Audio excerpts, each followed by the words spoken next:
'yan uwa masu daraja, assalamu alaikum wa rahmatullahi ta'ala wa barakatu. A yau a ci gaba da fa'idoji da muke kawo muku, muna ɗauke ne da wata fa'ida akan wato rusa makircin maƙiya, samun kariya ta musamman daga sharrin masu sharri da makircen masu makirce, da tunkuɗe ƙulle-ƙullensu da makircinsu.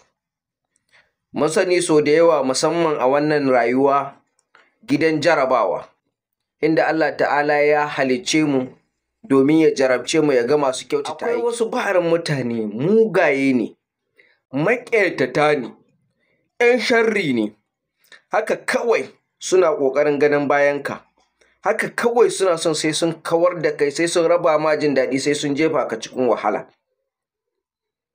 Waɗannan mutanen akwai su da yawa ko'ina.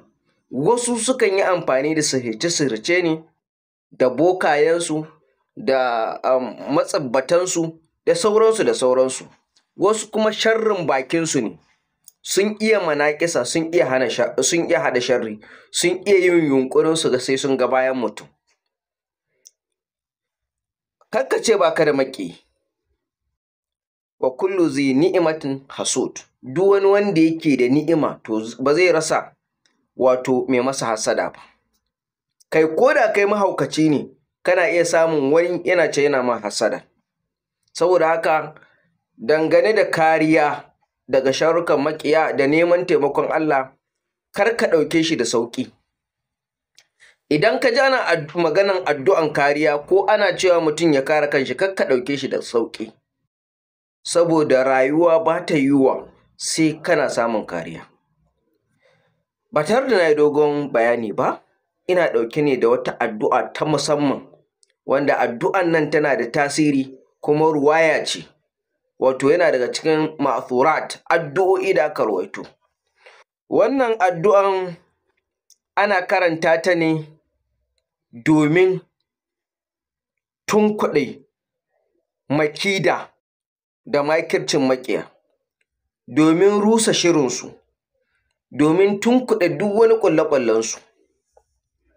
Zan karanta addu'an saboda al'umma su ji, suna iya kwashe wannan addu'an su je su riƙa karantawa, da izinin Allah addu'a ce mai matuƙar tasiri. Ga addu'ar kamar haka: Allahumma inni adra'u bika fi nuhurihim, wa a'udhu bika min shururihim, wa asta'inu bika alaihim, fakfinihim bima shi'ita, wa anna shi'ita min haulika wa quwwatika ya arhamar rahimin. Kun ga gata dai ba ta da tsayi, amma tana cike da fa'idoji, domin kana nuna kana neman kariyan Allah daga ƙoƙarin da maƙiya suke yi wajen su ga bayanka, sannan kana neman tsarin Allah daga dukkan sharrukansu, sannan kana neman taimakon Allah. Sai ka ce fakfinihim bima shi'ita, ya Allah ka tsaya min akan maƙiyana akan yadda ka so, ta yadda ka so ka tsaya min, amma neman wato taimakonka da tsayawanka nake akan maƙiyana, yadda ka so da ƙarfinka da dabaranka, ya mai rahama ga masu rahama. Wannan addu'an tana da matuƙar tasiri kuma addu'a ce da aka ruwaito daga ahlul baitin Rasul alaihi salatu wassalam. Jama'a kuna iya fa'idantuwa daga wannan addu'a, addu'a ce da take da tasiri, ba sai ka yi wani abu na tsahi ko wani shirka ba za ka samu kariyan Allah. Allah ya kare mu da kariyarsa, Allah ya ba mu zaman lahiya, Allah ya taimake mu, Allah ya ruguza maƙiya, azzalumai, fasikai, fajirai, Allah ta'ala ya ɗora mu a burbushinsu. Wassalamu alaikum wa rahmatullahi ta'ala wa barakatuh.